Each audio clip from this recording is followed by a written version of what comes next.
Proof of Life by Albert Monkey Fist.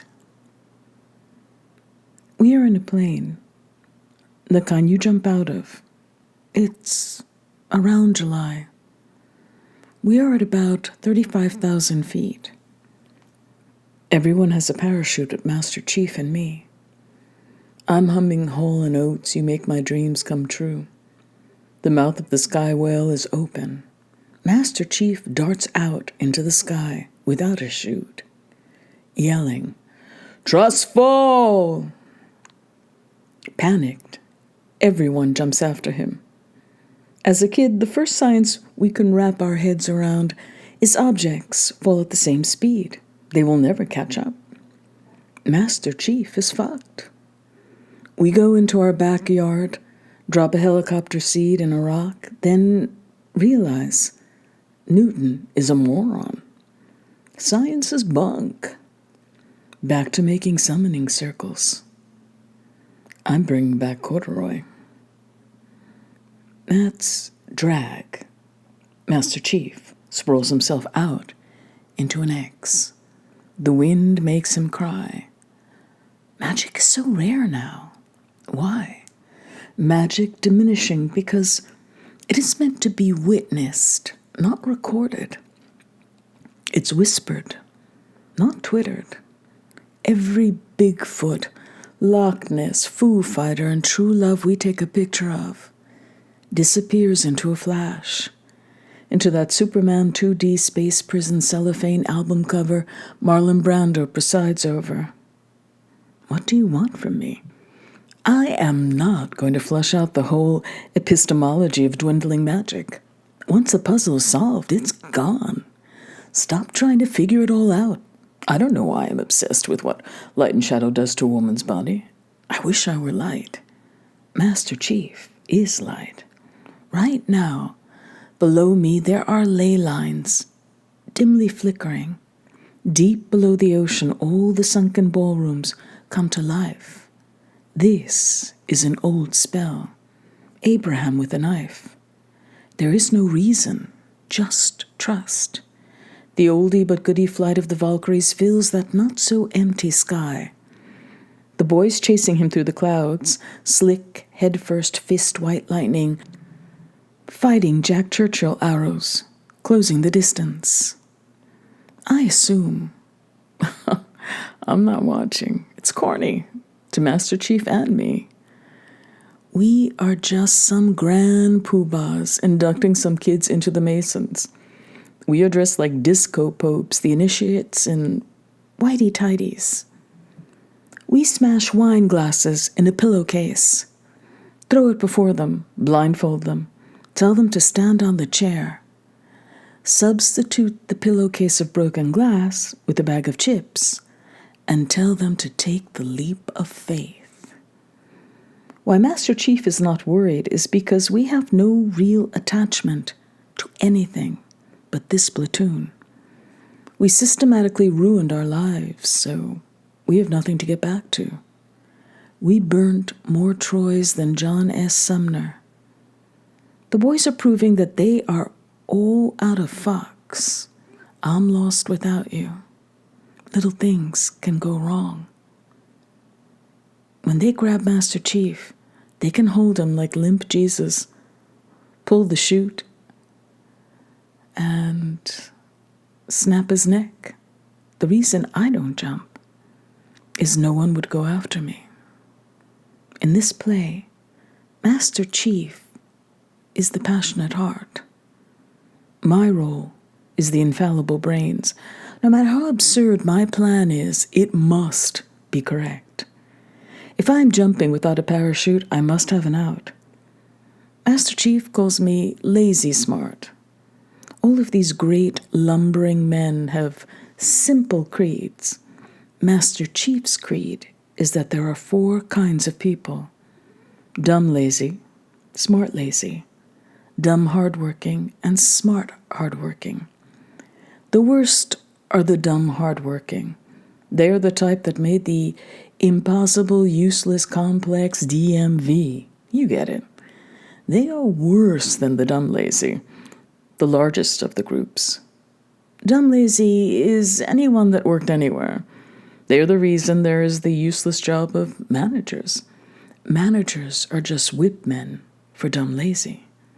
Per Master Chief, smart lazy slips and slides through red tape to the easiest path. They fix everything so they can continue to be lazy. Smart hardworking are the rarest, a myth, a fucking paladin. I don't know if I've ever seen one. Master Chief is saved, blah, blah. Our cult is complete. I tell Master Chief, I don't think we went far enough. Sure, they are monsters. But I think we should get them to fuck. Make them full-on Spartans, ass before honor. Right, Rocinante? In a few years, we will lose most of these guys to women, houses, kids, and ball games. They will wake from ego death and have attachments, a reason to live. Their memories of Neverland and Master Chief and me will fade in the smoke of a family barbecue. The year before, Master Chief and I were in Al-Assad, a cliff base, a stone's throw from the Euphrates. Our cut-and-dried job was to decimate ISIS. You don't have to understand complex Medernician geopolitics to fight ISIS. This isn't the normal, morally ambiguous shit the U.S. gets itself into. ISIS's average Monday was rolling into a village, tying up the elders and gang-raping their daughters, mothers, and sisters in front of them to assert authority. Then, they put the elders' heads on pikes or put them in cages, lower the cage in water, and watch them foam like rats on a sinking ship. This is all cartoony and unreal to the kids at home. They are real. And way back in time, they were the norm. They were how humans lived. Some pointy-bearded cultural relativists at Harvard would say, "Who are we to judge? One man's genital mutilation is another man's tea ceremony." They were so bad, our sworn enemy, Iran, was after them too. Iran took potshots at us while we were going after ISIS. This killing hundreds of our guys, directed by the Iranian general, Soleimani. The Iranians got so bad, they started rocketing our base with impunity. Mind you, we were doing nothing to the Iranis. We were after ISIS. We were not allowed to lift a finger against the Iranis, even if they were firing at us. We lived in shoes, little tin rough huts, the size of a bed. When rockets came flying, we were all supposed to run to our bunkers. I love sleeping more than living. I would stay in my chew and slept like a baby. The desert affected my dreams. They were always of a jinn hunted because he had a forbidden name. Hiding from the Bazij in the ruins of Robag Kali, there was no sound, but he would mouth something to me. Not just rockets. I also slept under F-14 landings. When I get out, I'm going to have someone jump on the bed all night, bang pots and yell so I can sleep. I woke with a towel on and a toothbrush in my mouth. I see my destination, the portable shower in smoldering ruins. Geneva Conventions, fuck all this charcoal kids' lifeless hands. Showers are the most innocent of beasts on God's green earth. Where am I going to jerk off? I walk through the canyon to our base of operations in my towel and shower shoes. I put my shampoo down on my wire spoil for a desk. Toothbrush still in my mouth. I get to work. I missed church. I missed my prom. But I have never missed a wank. It's the one thing God gives you when you're at your bottom dollar. I try to look at maps for our next strike, but all those crevices and valleys. I so wish this was one of those 3D topographical maps with all the indents and humps. My lesbian, first-class Jackson, comes up. "Boss, nice uniform." I mumble through my toothbrush. "They blew up the shower." "Well, I just took one in the girls' shower." I light up. "You mean the co-ed shower?" I love her. All we do is talk shit about everyone and everything. We also took back the word gay and fag to mean when anyone is a bitch or too enthusiastic about anything. Like, going to the prom is gay. It is way cooler to drink 40s behind the 7-Eleven. Or Bob is a fag. He has a picture of his family who he loves in his pocket and kisses it before going on a mission. During this deployment, Jackson flipped the weather girl. Got her to play for the softball team. We need a weather girl because bad weather can fuck up hellos, spy-sats, and drones. Weather girl had a daughter, was fed up with the deadbeat men knocking her up and running off, so she jumped ship to my alpha lesbian. My other guy is my Filipino cowboy, Reardon. He is genetically Filipino, and that's where it ends. No Tagalog and no pointing with his lips. He confuses the fuck out of the Filipino mafia and supply when they rattle off Tagalog, and he just says howdy. The three of us sing Hall & Oates, "You Make My Dreams Come True." Stop reading, give it a listen, sing along to this diabetes-inducing song. Non-stop. No one can stop us. Whenever everyone yells rockets inbound, we start singing and laughing uncontrollably. Pitch dark, walking to the head, or getting some food, we are singing it. We start singing it in the morning separately, and like a musical or solo becomes a trio by the time we eat. We even dance everywhere and click our heels in the air and point at each other on each U. Another one, my guy's Matt, came in. "I'm fucked. I gave the last of my cigarettes to that Iraqi guy with cancer. I just feel bad for him." I look up. He doesn't have cancer. He has alopecia, the poor man's cancer.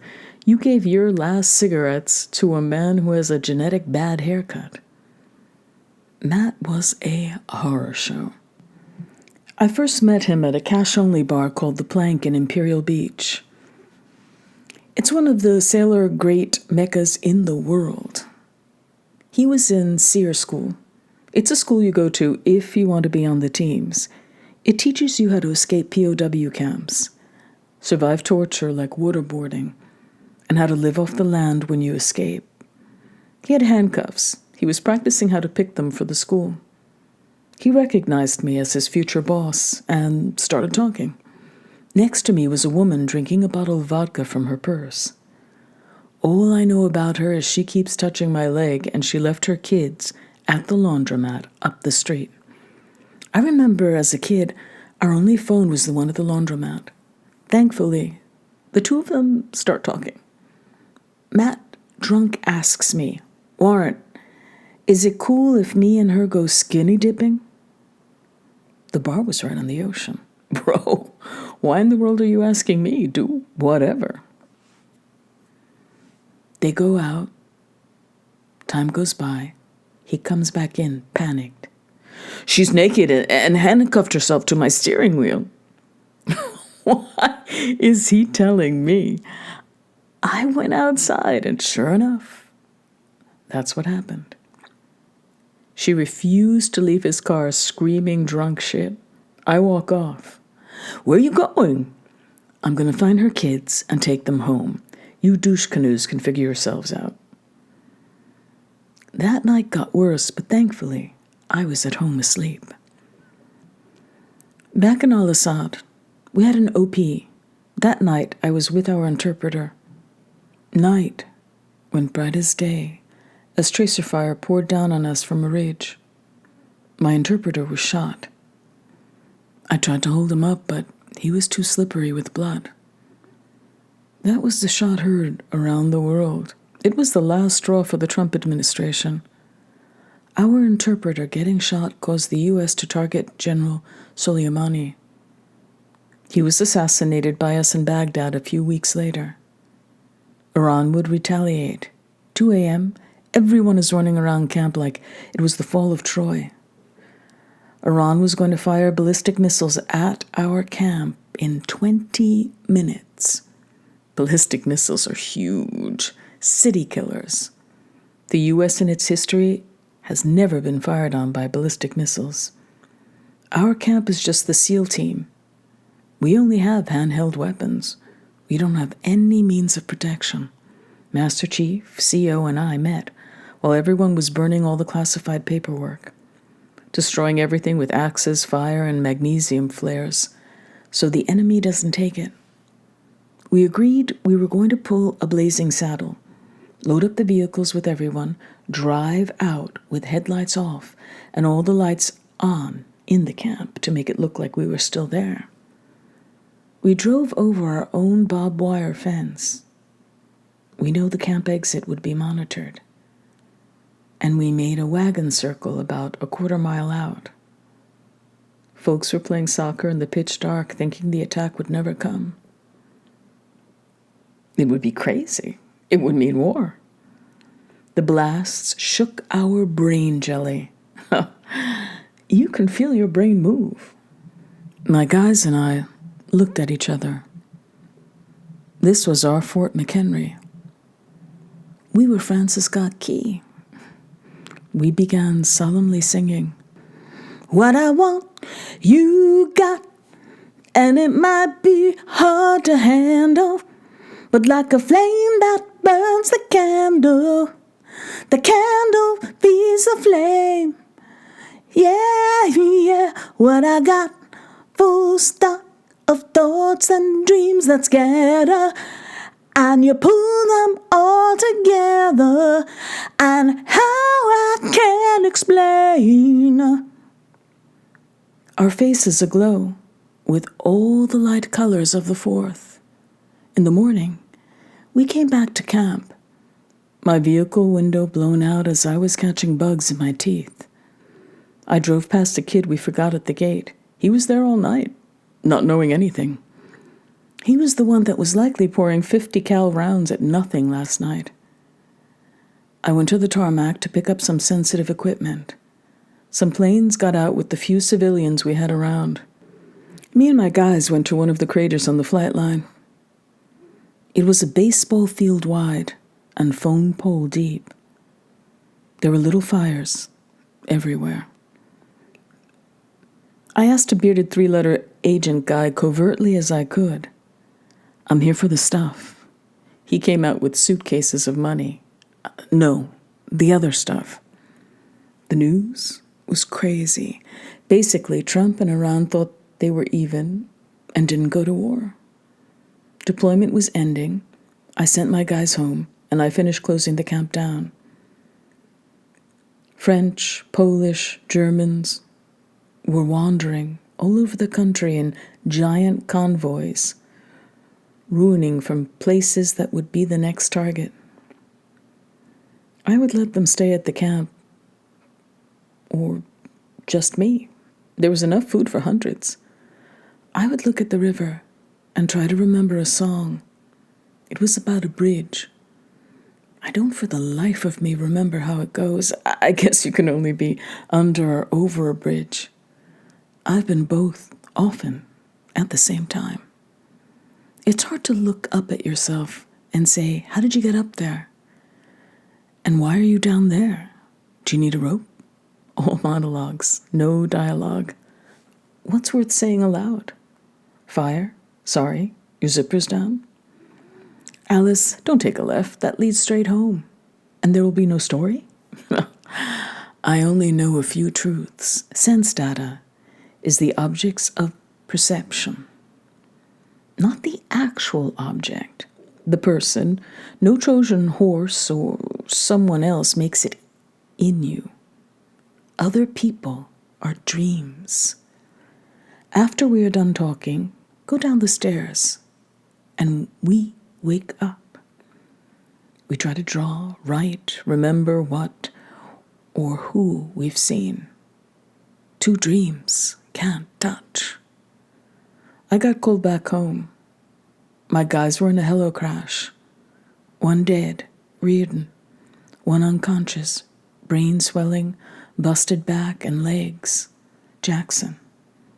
And 2 others dying. One was mad. I was at Reardon's house. They bought everything for a wedding, and he's dead. I've met most of my personal archetypes. His fiancée will be my first Miss Havisham, a stamp on my Unus Mundus card. You notice people that go to war and then write often around war,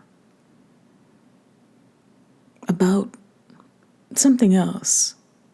Is there war in Catcher in the Rye? Yeah. It's a 15th Avenue Brooklyn deli melt wet, falling apart with it. It's not the you're unable to lift a friend because he's too slippery with blood. That's too foreign to the readers. It's just a pointless feeling you have. It could be said in 1,000 non-war ways, and that's what I think all those writers that have been to war try to do. Inside a war, it is the opposite of a story. There's no plot. You'll notice those stories also lack any real plot. I guess it's expressionism. Expressionism can still be a frame when the projector is jammed. The heat will melt it, so catch it while you can. Jamming. The ghost mother would call for me. The Gaste Assad would crawl on walls, ceiling, and streets on all fours, ears suction cupped to surfaces. She would sing Haduta Masreya, blocking their echolocation. The jinn's mother gave him the forbidden name of Mujahid. The Mutasib has his name tattooed to the bottom of your feet. The desecration of the Artida al-Adia on repeat. Kodak, SP, Eastman 4B Mystery. The reds and browns of 70s films make me horny. How does the color of a film rhyme with the times?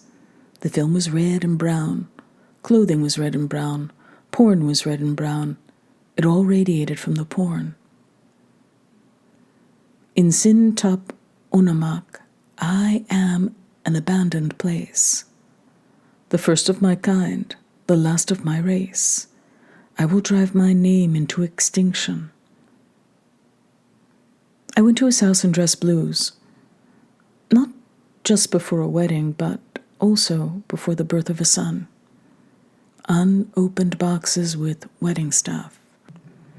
It's like the medical staff walked out mid-surgery, leaving a grotesque, prolapsed anus flower in the middle of her chest.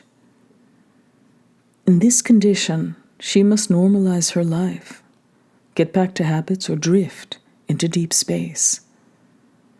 I always play with kids. It's the easiest job, and I am wise and V-line it to unkept savages. Everyone else is stuck comforting the wife, making funeral plans and finances. I look around at a home.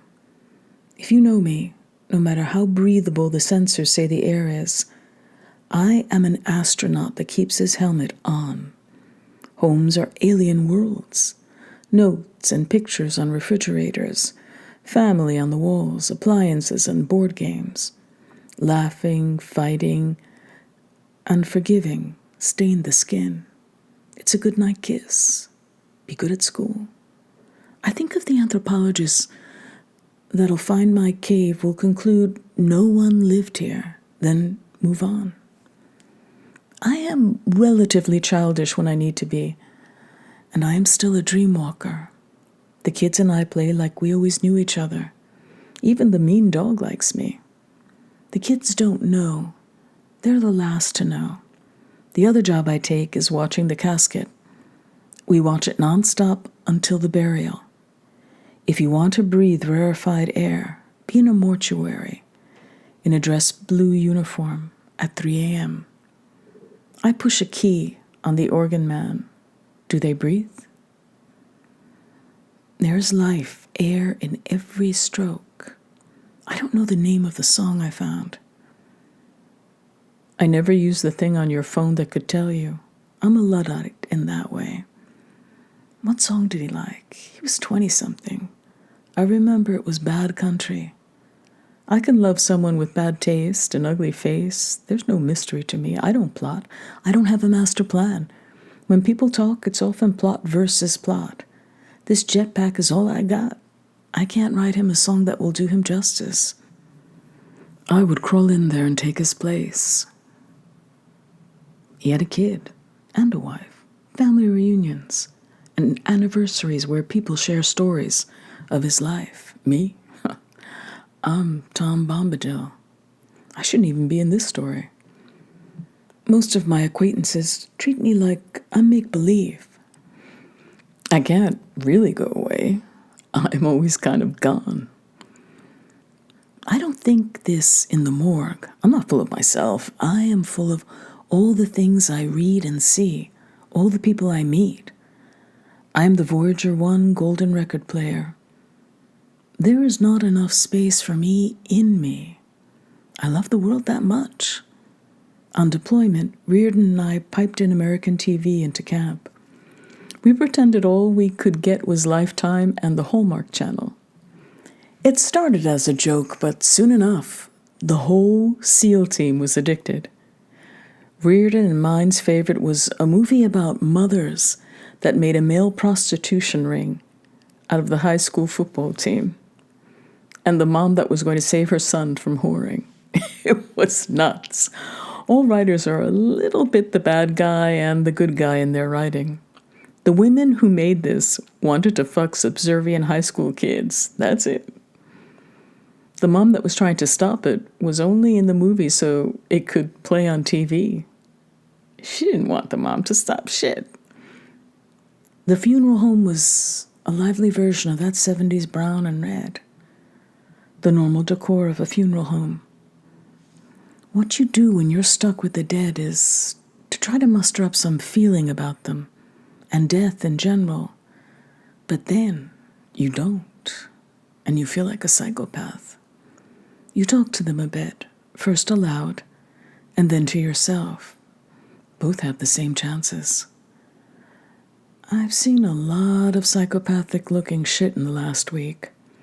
I was walking up to our compound, and Alan, one of my guys with a big smile, was washing human remains from our damaged and undamaged equipment. From the crash, with a power hose. It's like watching 10-year-olds on the walls gleefully shoot arrows through eye sockets, defending Athens from the Spartans. They're too young, but it has to be done. He's doing this to save me. I would have had to tell someone to do it. I would have had to do the fake calculus of who is the most emotionally stunted guy I've got and make him do it. They know who they are, but I feel rude pointing it out. To be truthful, it's likely me. There is depth to Alan. He is smart. He deeply loves his family, but he's also a bee in this hive. That's why we look like psychopaths. Another one died in the hospital. His car's in our parking lot, and his wife lives 3 hours away. Me and 2 of the boys make the road trip. We laugh, say deplorable sailor things about marrying the widow and other details that are too blue for the reader. The sailor tongue is infamous around the world, but misunderstood.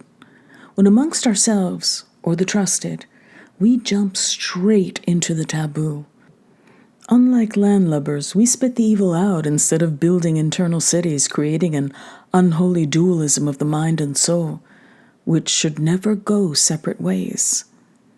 We have 2 dead and 3 wounded scattered in hospitals all around town, each with their own specialized problems. One is Jackson. She was thrown from the helicopter into a rock. She's unconscious with a swollen brain, of course, broken limbs, and so forth. Like the corpse, we take turns on a 24-hour watch on them. She is beautiful, and like one of the most fit women in the world, combat swimmer and a ton of other skills normally reserved for men. I am outside the hospital coordinating with the verse doc and families on everyone's condition.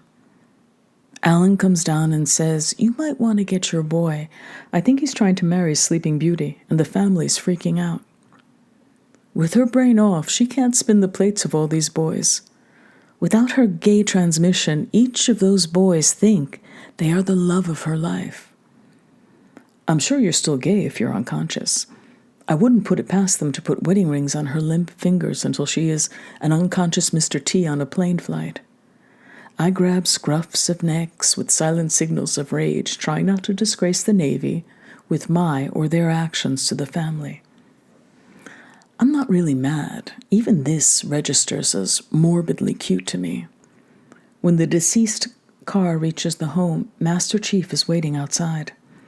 Master Chief has been with the SEALs for 35 years. Seeing a man that has decapitated people in a cul-de-sac is off-putting.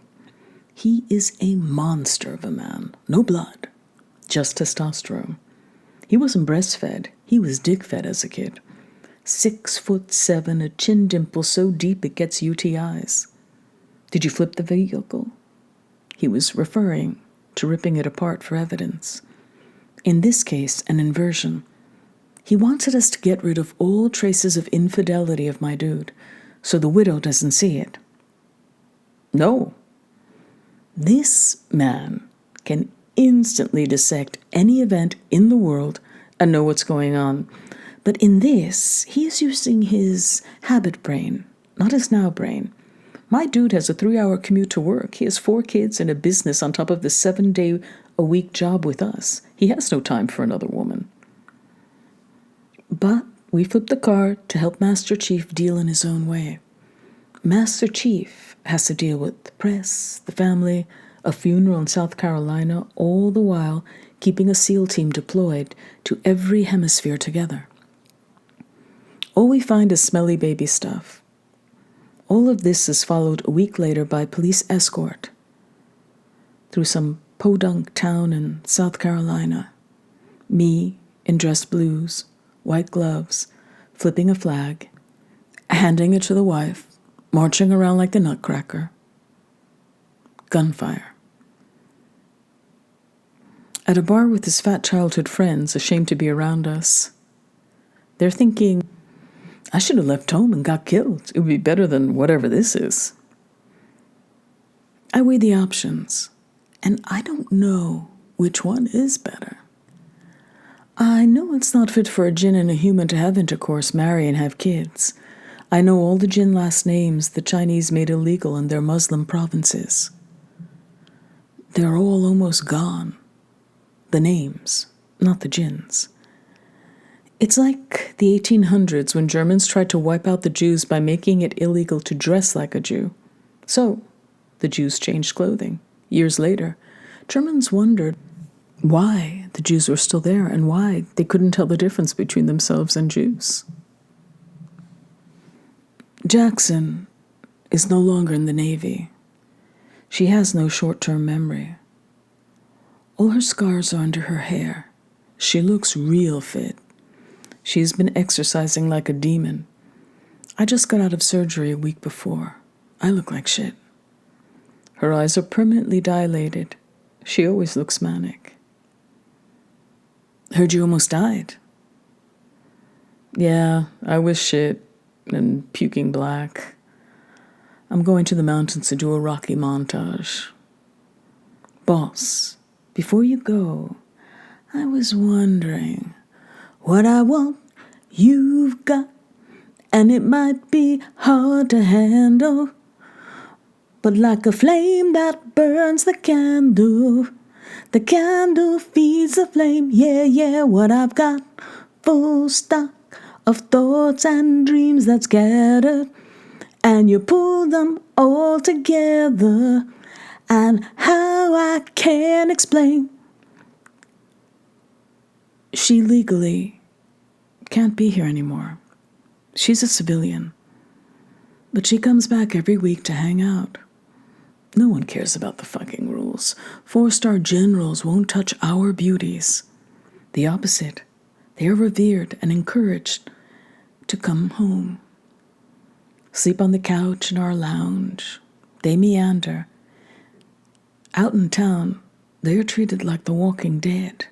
With their one-legged burnt face, they get pity and thank you for your service. With us, when we see these broken toys, we are starstruck. We are full of elation. Holy fuck, dude, that is cooler than fuck. They walk tall with grins.